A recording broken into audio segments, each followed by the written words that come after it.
Now that we know a little bit about the general organization of what's going on inside of ArcPro here, we can start to add data, start to do a little bit of visualization, and just move through some of the foundations of how to get data integrated with our project here. The project and the data are separate. Now we do have this nice base map in here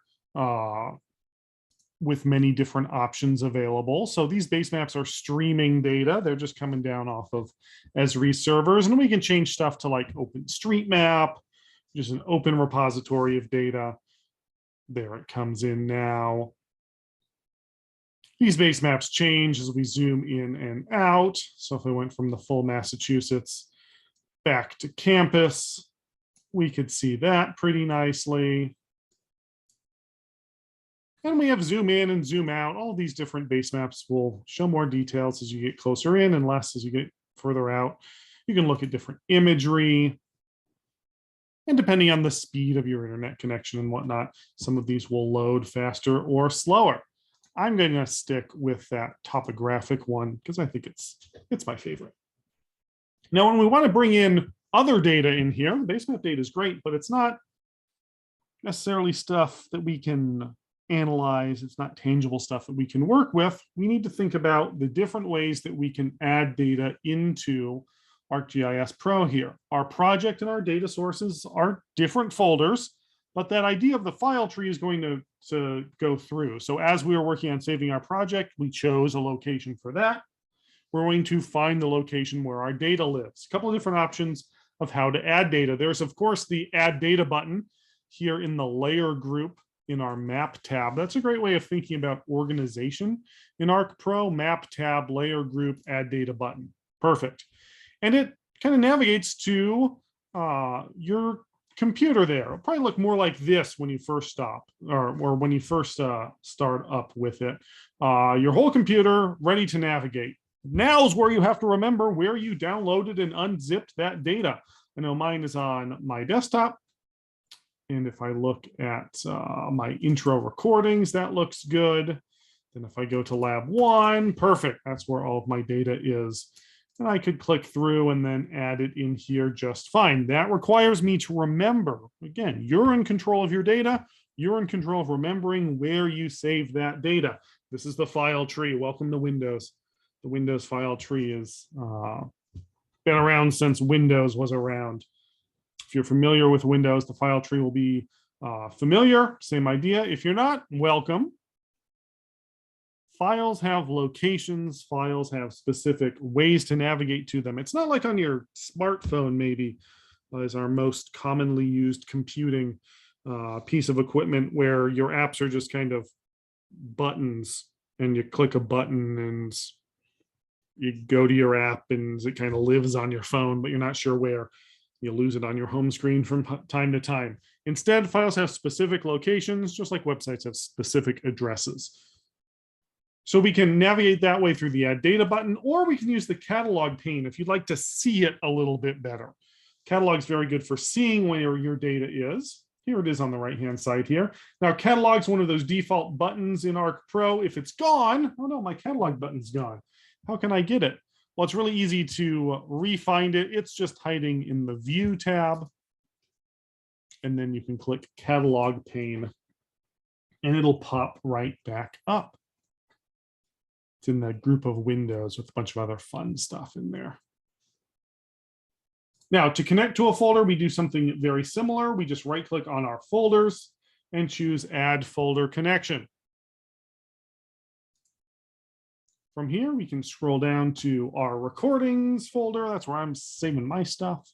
Now, there's a temptation just to dive in and go really deep down and connect to like the deepest folder in the group, but we want to resist that temptation because it's a lot easier to navigate down in our folders than it is to navigate up in them. We want to connect to the highest level folder and then navigate down to our data, rather than connecting to something really deep down in our file tree and try to have to reconnect to navigate up. So I'm just going to connect to my lab 1 folder.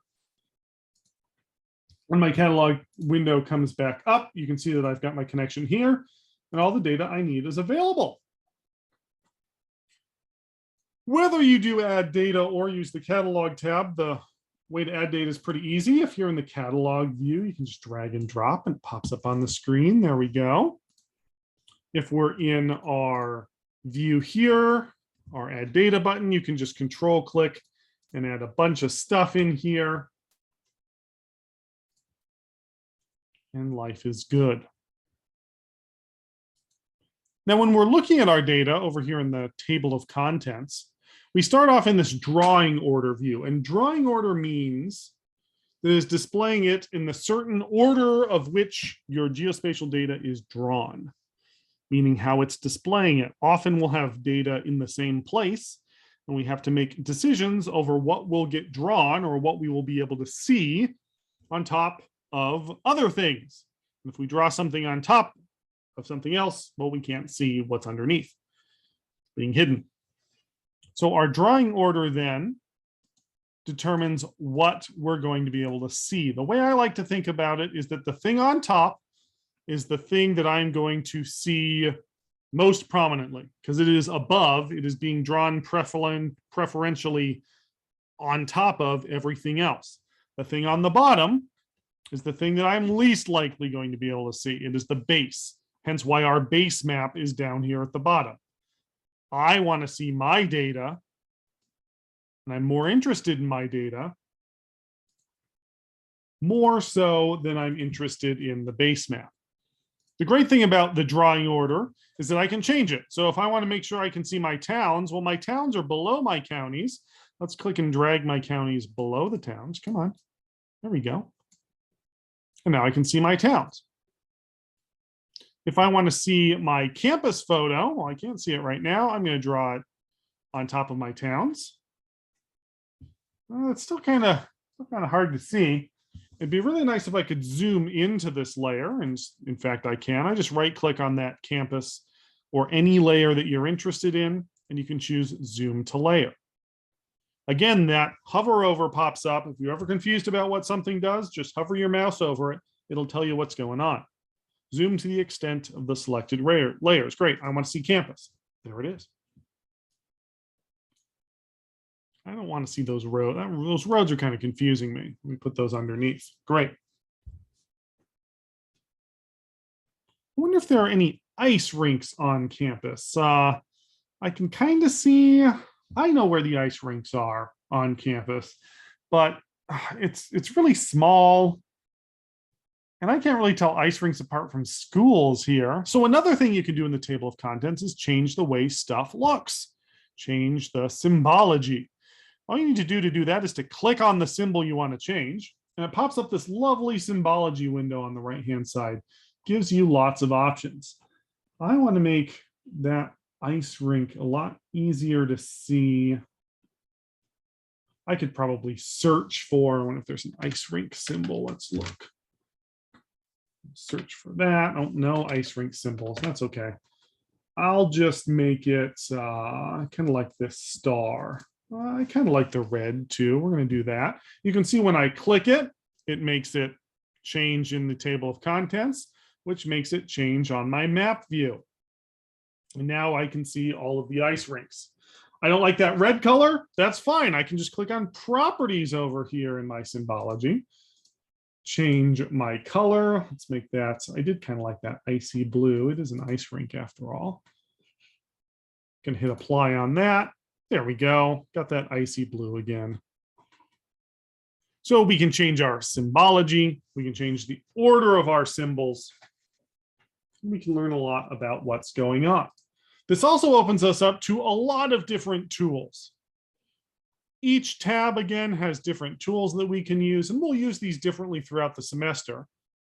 One of the most functional tools is here in the Navigate group. So Map, Tab, Navigate group, Explore. When we click on that, we get a number of buttons that we can use. There's a little mouse shortcut for everything. The most useful one is just, I think, when we have this Explore on, is that we can click on an ice rink and learn more about it. So I'm going to click on it. This pops up all of the information that's stored in the file's attribute table. An attribute table is essentially all of the information, all of the details about our geospatial data. As we'll discuss more and more throughout the course, your shape files, these spatial pieces of spatial data, are really just database records that have geographic coordinates attached to them. So in this case, I can click on a file and see that that's the Mullen Center. Click on this one and see that this is the practice rink. It's this one down here. That's the Amherst College rink, so on and so on. All of the information that's in the file, I can now see. Super helpful for me if I'm trying to figure out more about the data that I have or the area that I'm looking at. So that's some fundamentals of exploring data with our view here in ArcGIS Pro. We talked about adding data either through the Add Data button or through the catalog view, connecting to a folder. We've done some drawing order and some symbology. We've zoomed in and out. Zoom back to all of Massachusetts there. Look at all those ice rinks. We've also done our fair share of right-clicking. Right-clicking is a very powerful way of interfacing with Arc Pro. Lots of the goodies and pieces are hiding out with just a simple right click. So hopefully that gives you a little bit more understanding of how to explore using ArcGIS Pro. There are, of course, a lot more tools up here that you can explore and use in terms of viewing your data, managing information, stuff like measurements and infographics, stuff like that. And those are embedded in the walkthrough the lab document. So I encourage you to explore those.